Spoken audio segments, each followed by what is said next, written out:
All right, all right. We are live, episode number 5 with the legend, the one and only Rob Douglas. He's literally the fastest sailor, world record holder. The guy came into kite surfing, looked at it and said, I want to go fast, blew the doors off of absolutely every record, anything you could possibly do speed he did, and just did it to a level that it was just unimaginable. So we're super excited to have Rob Douglas, the one and only. Thank you so much for joining the show today. Thanks, guys, for having me. Really appreciate it. We've got a long history of you and me, Damo, hanging out and participating with Cabrina through a lot of awesome events and world records and world championships. So I'm glad to tell the story and continue the progress. And for all the viewers out there, this is an exciting one because Rob kind of recently got pretty hooked on wing foiling. And when Rob gets hooked on something, let's just say he may take it to here's most people, the level's like here. Rob, the level is so far above and beyond that it'll be a really exciting conversation because Rob, how much do you weigh these days? About 105 kilos. So that's like 235.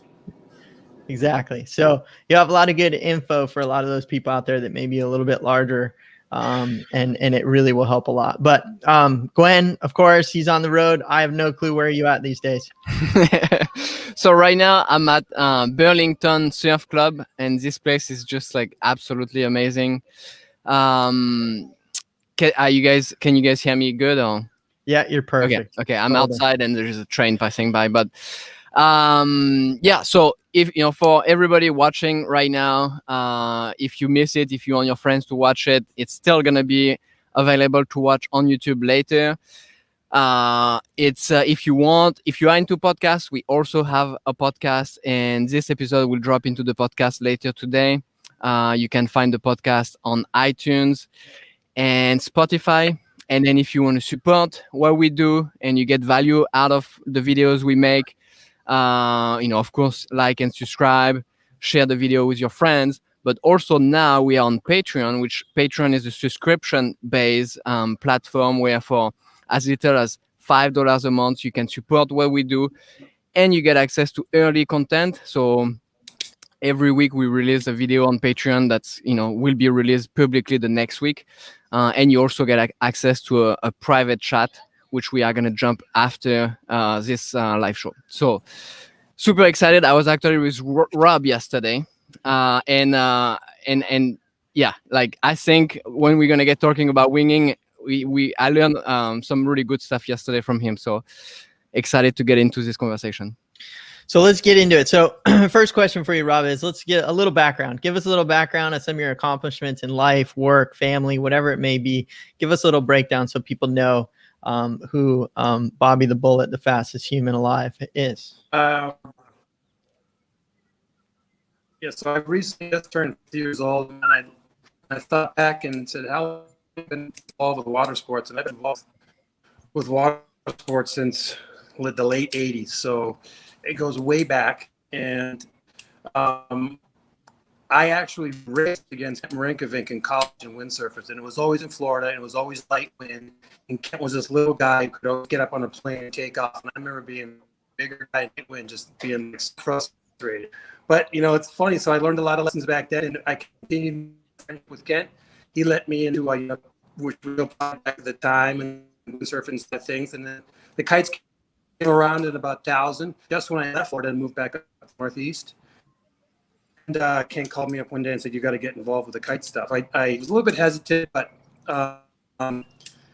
struggled my way through for a few years. It was back in old days when stuff was challenging. But then in 2008, I think Damo and myself, friends, were down in Costa Rica, a real windy spot.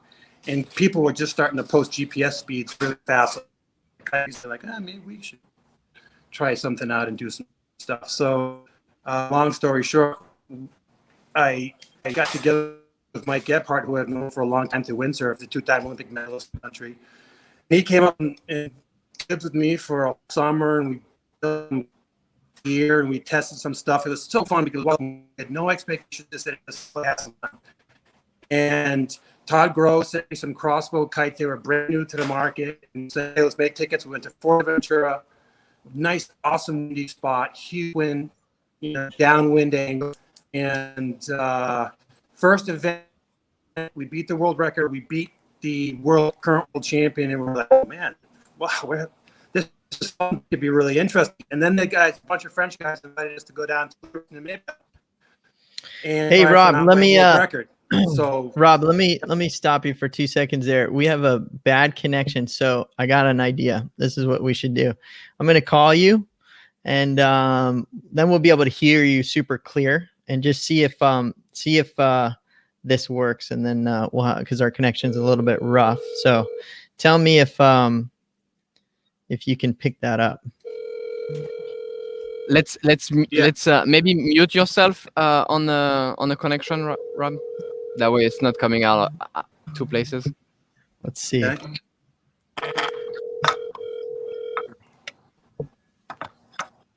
We're technical difficulties. We're gonna get a super clear. Do you see my call coming in?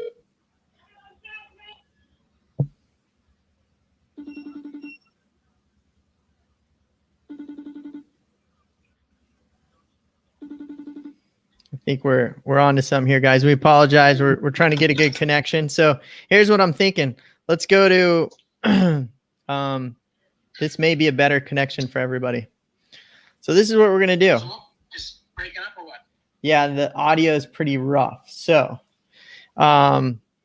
this is what I'm thinking. How about we just do the audio through my mic with you talking? How's that sound? Or I can just move closer, get inside a little bit. Can you hear that real good, Gwen? Kind of. Well, this is always the exciting part. Here, maybe we can do this. Let's see if this works. You want me to try to move in a little bit inside the house? Yeah, better closer to the connection. So let's try this. Brian Kender. Thank you, Brian, for joining us. We're a little technical difficulties here. Getting a good connection with Rob. We want to make sure it's clear so everybody can really enjoy this. Give us a second. Rob is relocating, and we're going to get this dialed. So perfect, Rob. That looks good. In the meantime, Gwen, tell us a little bit about Rob and yesterday as we get this dialed. Yeah. So basically, if you don't know, I'm doing the US Cabrina tour in the RV. So I'm traveling around, and the past few days I was in Martha's Vineyard where I met up with Rob. Unfortunately, we didn't get we got 1 day of wind, which was pretty good. Out of 3 days I was there, we got quite some rain. But then the last day I got to meet up with Rob, and we did some filming. Rob is back. That looks better. Let's hear it. I can't hear you guys. You're perfect. We can hear you. Yeah, we can hear you really well, Rob. Perfect. All right. Well, Okay. Can you hear us? We're back. We can hear you perfect. Okay, you're good? Okay, so let's start this again. Let's rock and roll. Okay, Rob, little background so everybody knows what kind of human you are, what you've accomplished in the kite surfing industry. And then I want to go in depth with what that was like in Namibia when you broke the world record, fastest sailor, that little mind game. Let's hear it. So I forgot, I don't know where exactly we dropped off the audio there, but so I've been involved with water sports since the late 80s, got into windsurfing, was friends of Kent through, met Kent actually windsurfing in college, and stayed friends with him. And, he's helped sponsor me in the windsurfing thing, and then called me up one day and said, hey, there's this kite surfing thing going on. You got to try it out. Got some gear, tried it out, got frustrated, struggled my way through it. And I bumped into you, Damo, I think in like 2006. And in 2008, we were down in Costa Rica with Damo and Gephardt and myself and my brothers, and we were just racing around. And we started to hear about some kite speeds on the GPS forums. And then we said, hey, let's give it a shot. So Todd Groh gave me a quiver of crossbows. Gebhardt came and lived with me for about 2 or 3 months. We built some speed boards, jumped on an airplane, went to Fuerteventura, beat the world record holder, beat the world champion. They invited us to Lüderitz, Namibia. On day 3, we set an outright speed world record, speed sailing world record. And how fast was that? That was 49.84 knots. So at that time, over 500 meters for people that don't know. 500 meters sustained. Yeah, I think max speed at the time, Vmax on that run was maybe 53 knots. It was a little bit square, but it was just, kind of put your seatbelts on, have a lot of fun. Gebhardt and I had no expectations of what we were going to do. We just kind of went there and said, hey, let's have fun. And we did that for about 10 years after that with, I think, 3 or 4 outright world records. 2 outright world records, a record for the mile in kite, and I think 3 world championships. So it had a lot of fun.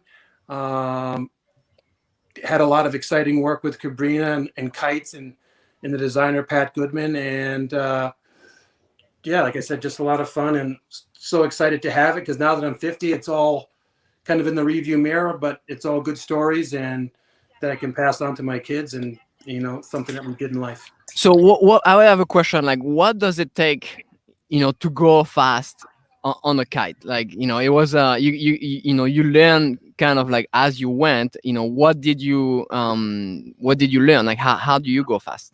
How do you go faster? In the speed game, it definitely helps to be a heavier guy. And what I'm finding out in the wings surf side of it, that's a little bit of a challenge. But in the speed sailing side, and that's primarily why I chose that discipline in kiting, because it kind of led to my strength. I always had a hard time, in light winds and minimums.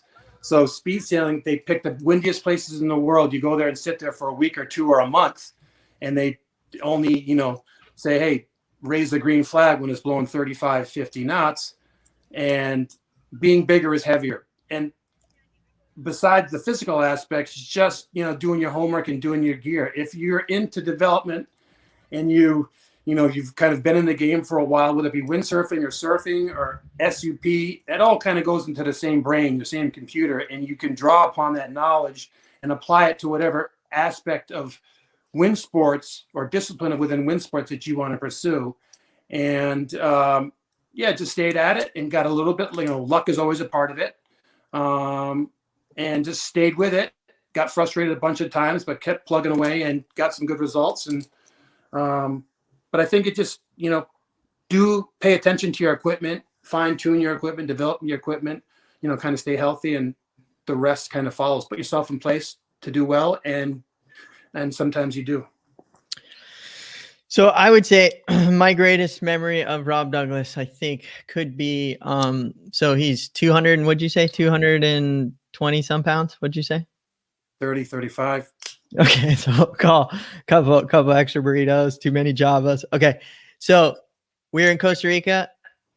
The dude is the fastest guy I've ever seen on the planet. And just so you know, everybody out there, he was out there doing handle passes. So just kind of backtrack that a little bit and imagine this incredible human that's massive doing these insane handle passes on a kite. To me, that was some special moments and then he got into kite loops, and that was like a whole nother level because, you would pull the trigger and not all the time would be great, but he would still hang on and go for it. So an incredible athlete and an incredible mind. And this is what we're going to get into today is I want to kind of backtrack to a moment, and then we're going to get into some wing foiling in the future there. But I think this is a really good message for people out there.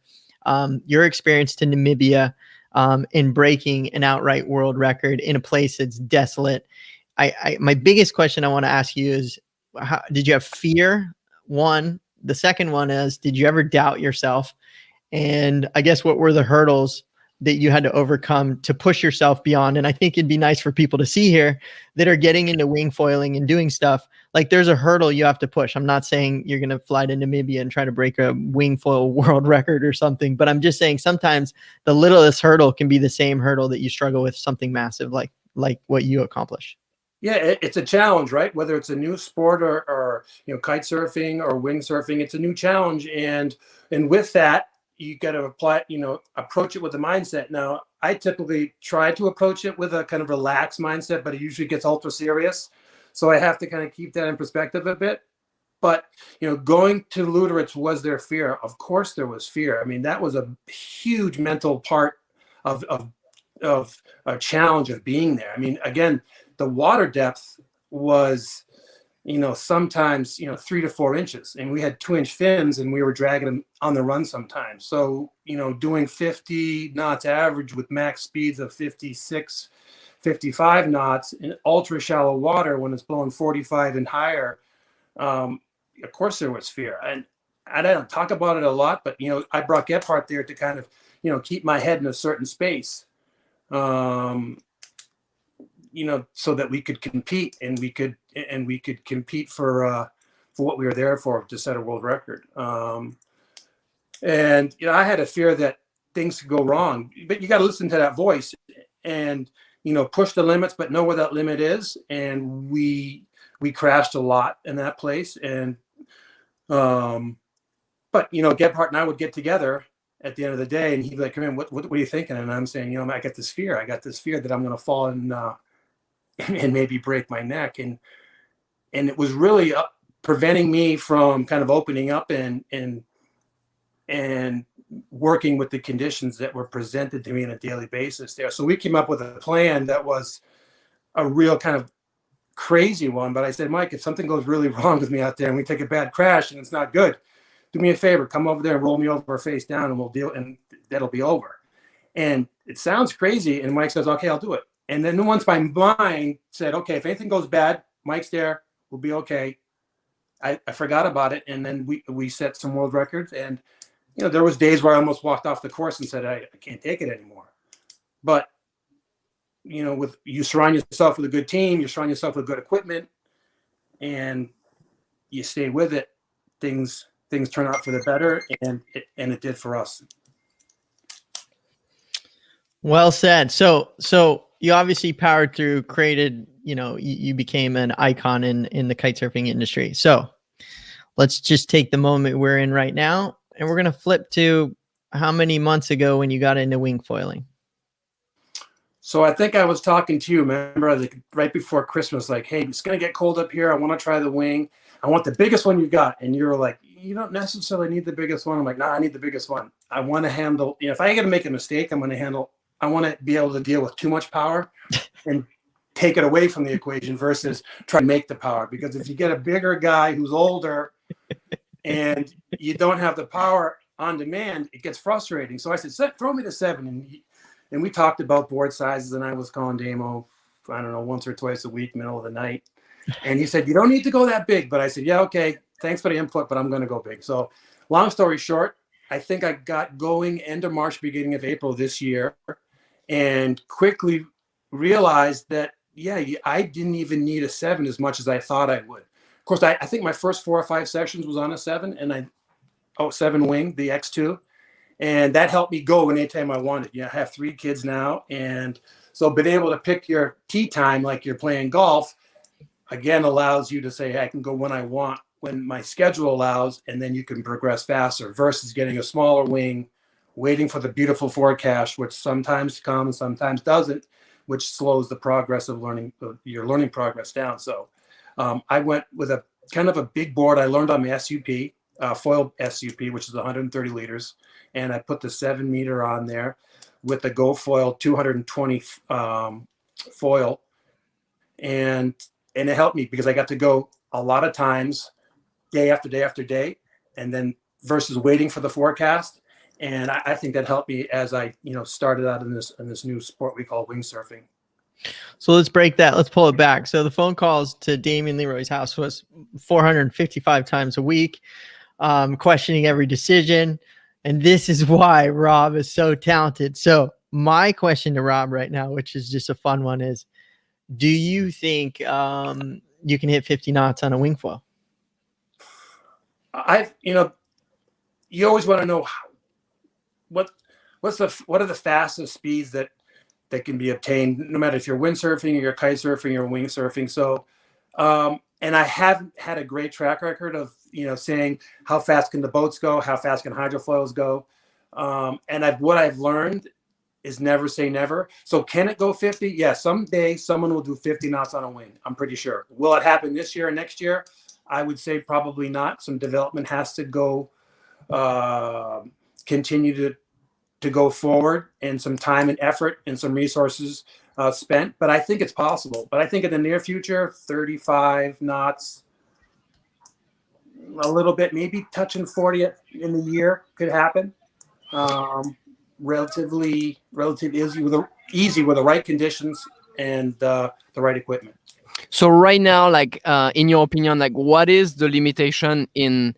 It's kind of, we are still in the early stage of winging. Like, what is the limitation of the gear that's preventing from reaching that 50, 50 knot, I think, yeah, I think windsurfing is such a young sport that you can see the equipment's all over the place, and there's ideas are still being developed and equipment's being developed. So I think it's just because the sport is so new, and once it matures a bit and more stuff is learned and more technology is applied, then you will see faster and faster speeds.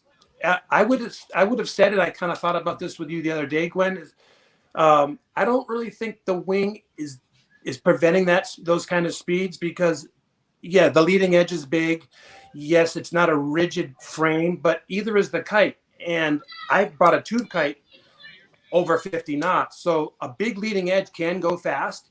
It's not necessarily the best option, but it can go fast. And on the foil side, this big chunk of carbon that you're pushing through the water you want to do 40, 45 knots. The kites do it already. So they're pushing a lot of carbon through the water at 46, 47 knots Vmax. They got foil kites with a lot of horsepower that they can apply to the foil and make it go that fast. So I think, like I said, 35 knots right now on the wing was pretty darn good. I think the future will go faster. So that's part of the fun. Let's see where it goes, and who wants to push the sport faster and faster, and who wants to do it.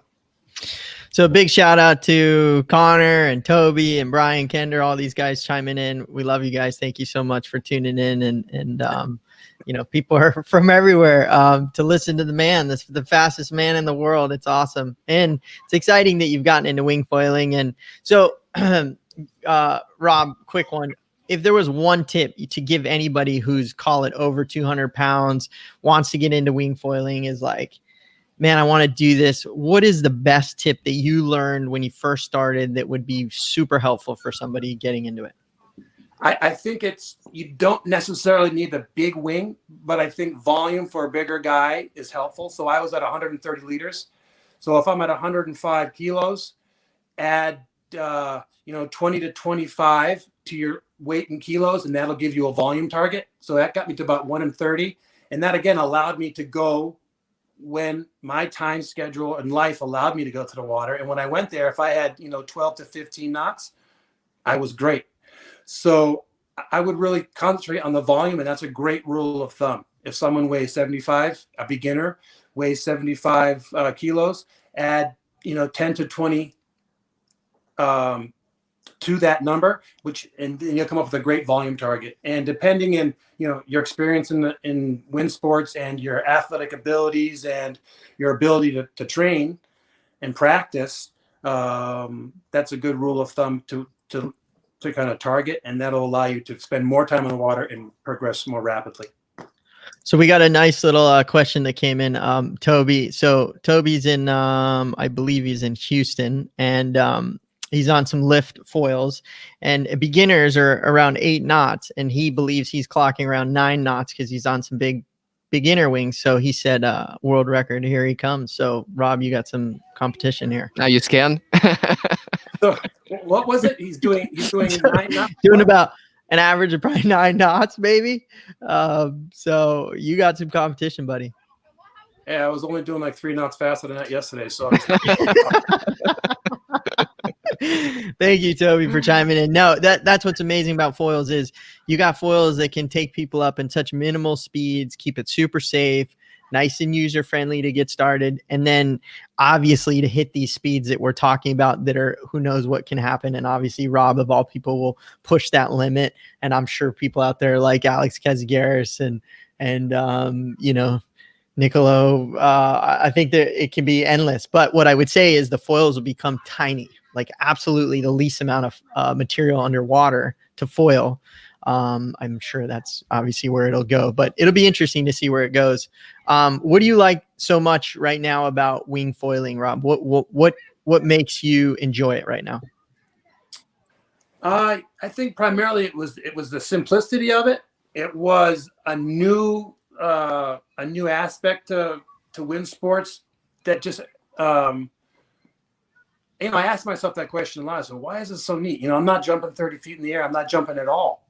But what makes it so much fun? And I think it's, you know, to be able to go out in my low end thresholds, probably with a 6 meter is probably, I need a good steady 12 knots, which happens up on the Northeast in the summertime, you know, 2 to 3 times a week. Usually we've had a kind of a slow July, but usually 2 or 3 times a week I can get out in the water.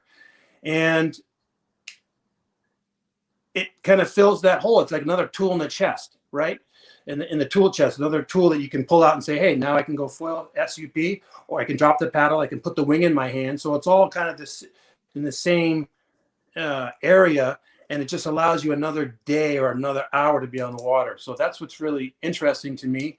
Yeah, the challenge is really just another challenge of a new horizon that we're going to go after. Gwen, you got any questions for him right now? I got more, but I just thought I'd let you chime in. Well, here is something interesting that happened yesterday. So yesterday, I was giving some foils to test to Rob, so he could, you know, just try how fast 2 different foils would be. You know, one, the current one, the 1600 that Cabrina has, and a prototype of a new foil that's gonna actually come out in September.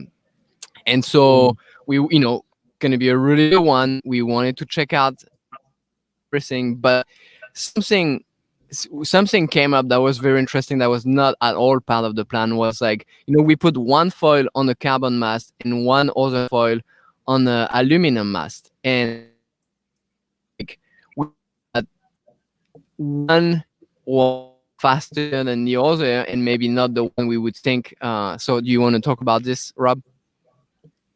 Yeah, and again, I think, you know, having sailed both of those foils yesterday, I think it comes down again to rider weight, and a bigger, heavier rider is going to require different equipment than a lighter rider. One of the things that got me frustrated back when I first started kite foil was that the gear was always moving. And when I say gear, the foil underwater was always moving, flexing and turning. And when I had time to kind of push the gear forward faster, I would get this movement. And that's just frustrating, especially for a bigger guy who wants to go fast. So yesterday, I was really impressed with a 1600 wing on the aluminum mast, because it wasn't as fast, but it didn't feel as fast, but it was stiffer. When it's stiffer, you can stand on it, push it forward faster, and it's dependable, and it's not going to throw you any curveballs. And that gives you confidence to kind of stay on the gas pedal, which was something I didn't think necessarily was going to be the outcome of yesterday, but it was interesting. That's a really good point. I mean, you know, to have gear that doesn't bend or maybe, you know, oscillate gives you confidence, right? So, you know, so we get this question a lot, and you know, it's good to always, you know, mention it again as, you know, everybody chimes in and says, hey, Damien, can I buy this used gear? You know, and it's a good deal, and it's for sure you can, people out there, for sure you can buy the used gear. This sport's made such jumps so fast that beginning foils, call it a year, even 2 years ago, I mean, huge changes to where your learning curve will be a whole lot longer, or boards that you're borrowing that maybe were meant for something else. You know, your learning curve will take a lot longer. And, you know, as Rob said right there, you know, to push a foil, you may have the fastest foil, but if your mast is wobbling, you're only going to go so fast, you know, even if you have the fastest wing, because you want to be controlled with your gear. And I think people out there sometimes look for a deal, and sometimes you actually want gear that you feel confident in, and it makes you learn faster and makes you progress easier. And that's an interesting point. I mean, you're a bigger gentleman. Different foils would be. I'm curious, what size foil is kind of your go-to right now? So what is your go-to setup now? When you first learned, you were 130 leaderboard. What is your go-to setup right now? So I came over from SUP foil, which I've been doing on Go foil equipment for probably 2 or 3 years, I think now. So I just kind of put the paddle down and put the wing in my hands. And that worked very well. And today on the SUP foil, I was using Go foil again, but I found that on the wing foil, I was lucky enough to be able to get my hands on a Zycheck mass and foil, and that's proven itself to be really good for me, again, because it's weight and it's stiff, and it does a lot of development. And the wing size is about 1,300 centimeters on the front. So that's my go-to wing foil right now. But I started to learn on a Go foil, which was bigger, because it was, again, it was stiff, it was dependable, but it was about almost 1,600 square centimeters. How about your what size board? What leaderboard are you on right now? I'm on 117 liters right now. 117. How about wing size? What's your go-to wing size? 6. Like 6 meter. meter. Yeah, 6 meters. So 6 meters is kind of your big go-to wing. That's 6'2". 6'2" Mantis. Yeah. And the reason why, and it's good to explain this one more time to people out there, I think, that are buying wings and getting into this sport. You started with the 7, you started with the biggest wing you could get your hands on, and now you've kind of gone a little bit smaller. And the reason behind that is, once you learn the technique, is the bigger wing too hard to manage, or is it almost the same amount of power you can generate with a smaller wing? Or what are your thoughts on that? Yeah, it's nice when you're learning, because you put more square meters in the sky and it pulls you up onto that foil quicker. But quickly, within a couple of hours, you realize, okay, now I'm on the foil. Now I don't need all that power. Now that power starts to become a limiting factor for the transitions, for tacking. And now you say, okay, I want to have a smaller wing in my hands. The trade-off is the smaller wing doesn't necessarily get you up on the foil as quick. So you quickly learn, okay, I got to work a little bit harder with a smaller wing initially to get onto the foil. And then when they're on the foil, then the benefits come back to the smaller wing. So it's that trade-off. You're going to have to work harder for the first 15, 20, 30 seconds. But when you're up and going, then other doors open up, because I think you're on a smaller wing. So and then I know we talked about it yesterday, but you really like the Mantis. Can you tell us, like, the Cabrina Mantis wing? Can you tell us what you really like about it? The first thing I liked about and this came from testing other wings, I really like the handles. And it sounds like it's a small item or a small issue, but when I was doing the research about getting into the sport, handles to me kind of seemed like an afterthought. But one of the interesting things I learned, it's like your foot straps on your board. Foot straps are so important, especially when you're trying to go fast. The connection from the kite through your harness, through your body, to the board, to the fin. You have to have good foot straps, and they have to be, very comfortable and have a good amount of structure to them. And the same thing with the handles. So I really, really can't say enough about the handles on the Mantis, number one. And number two, overall, the wing, I think when I got on the wing, I was able to tack easier and faster and keep my speed up through the tack, which is something that I've been trying to do since I started. I really was interested in tacking and jiving. And I think the Mantis allowed that. It opened some more doors. And again, it's like kind of a video game. You open more doors, you get to the next level, and all this knowledge comes with you, and more doors open, more fun happens. And that's what the Mantis, I think, has allowed me to do. Now, let me backtrack one little second there because I hope Alex Kazigaris is listening, because did I kind of hear that you're, instead of rigging big, which is what Rob was known for, rig big, Damien, you always got to rig bigger, you're going to lose, rig bigger, bigger, bigger. Are you almost saying rig a little bit smaller wing foiling? Ooh, Rob, are you getting soft on your old age there? Well, hold on a second.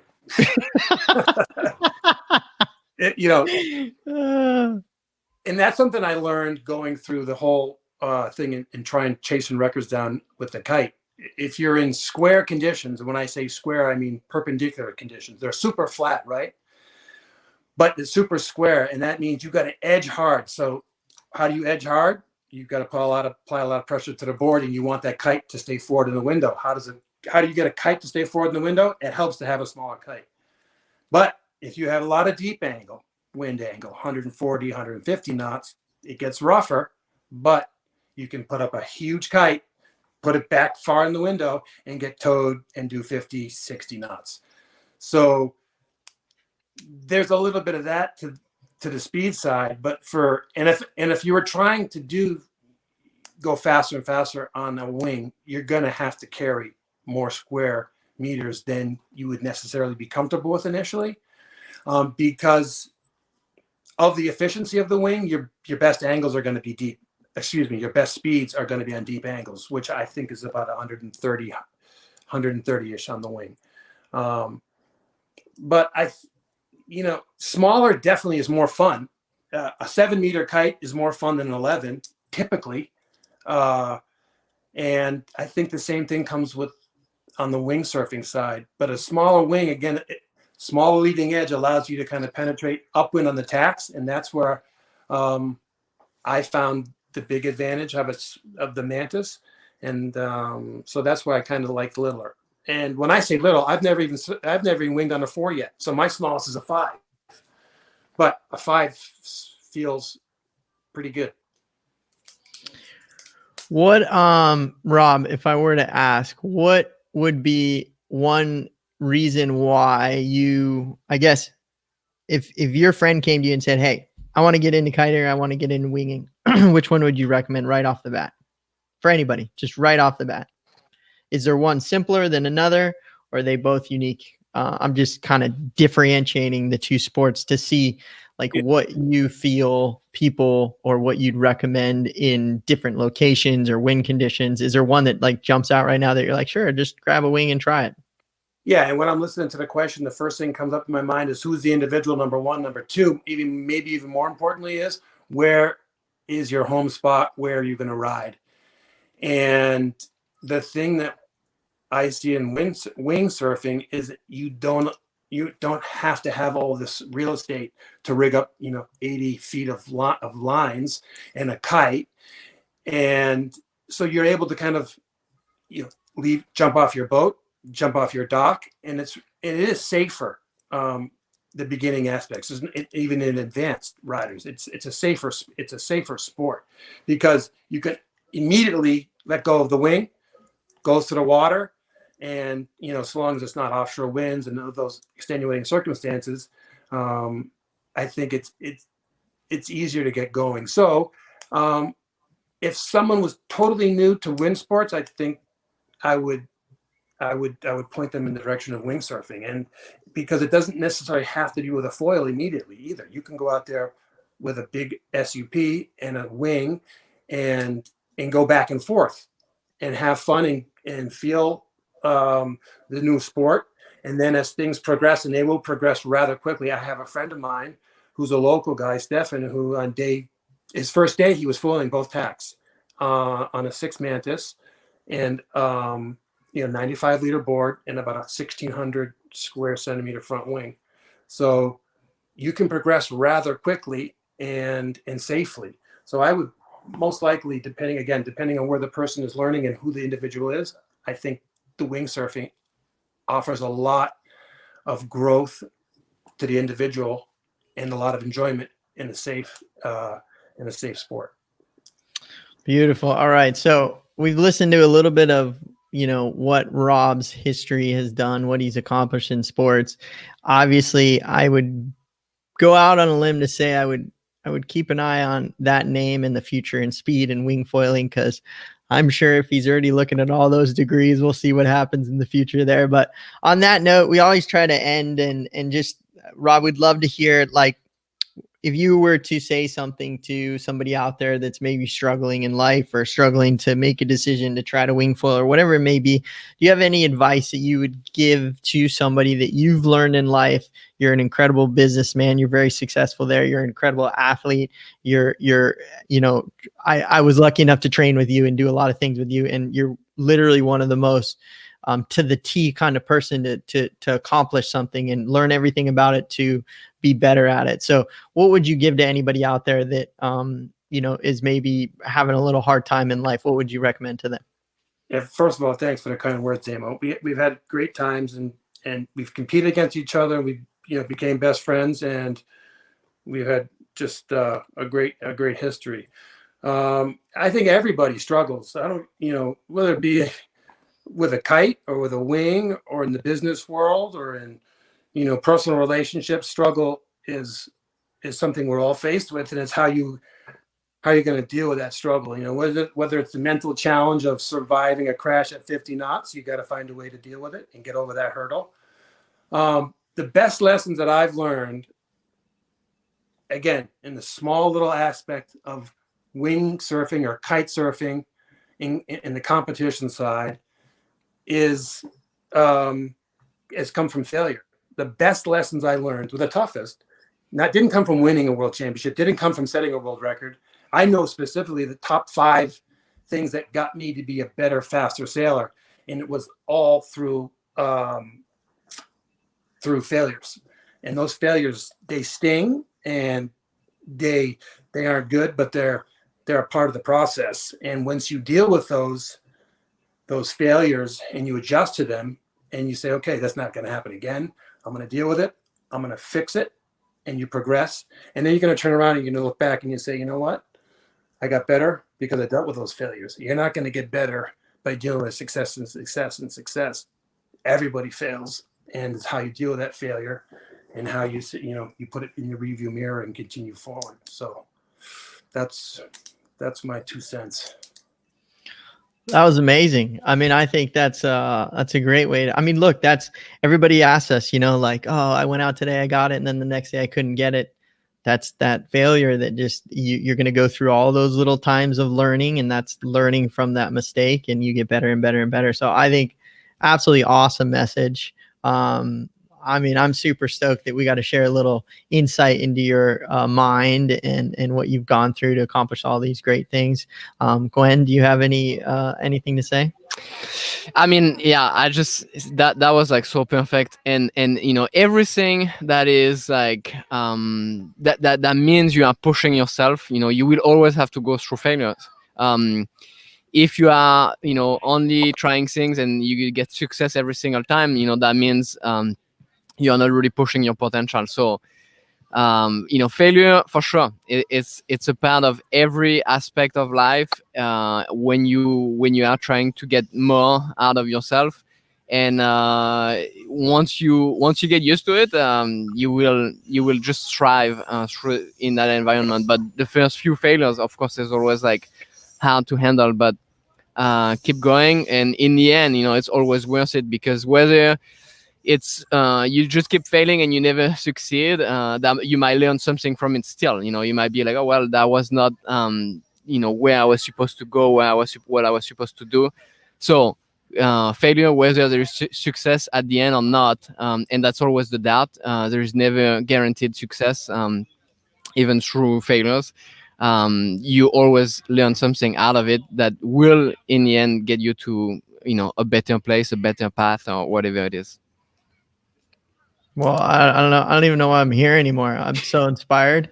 Like, seriously, like, I try to be positive. I got nothing. I get negative. No, we really appreciate you, Rob, for sharing your insight, and Gwen absolutely just hitting the home run right there. Look, everybody out there, failing is learning. So that's pretty much, I think, the solution right there is look, we're all going to fail. We're all going to learn, and that's it. And learn from your failures, and you will have some awesome times. And that's what makes life exciting and challenging. And that's what keeps us going. If everything was super easy, I don't think it'd be very exciting. So, perfect is our live call here. You know, we had a little audio troubles at the beginning, but we got the message from the fastest man alive, Robbie Douglas. It's awesome. We call him Bobby the Bullet because he always got ones. Anyhow, so on that note, we just want to thank everybody out there. Look, we're really grateful for you guys tuning in and watching this and sharing this, our channel with you guys. We're just trying to help people out there. That's it. We're going to get more and better humans on here like Rob, who shares insight that's just incredible to everybody out there. So we're very lucky to have you today, Rob. So thank you so much for taking the time. And I know you were catching waves and you had to stop. So I apologize for taking time out of the fun time. But we can't thank you more, really, Rob. That's really a privilege. Hey, thanks a lot, guys. I really appreciate giving you guys some time and talking. I love talking about this stuff. I could talk about it forever. And I appreciate, the history I've had with Gabrina and Damo, you and all the guys that you work with on there on your end. Had great stories to tell, and here we are talking about it and great stuff to tell our kids.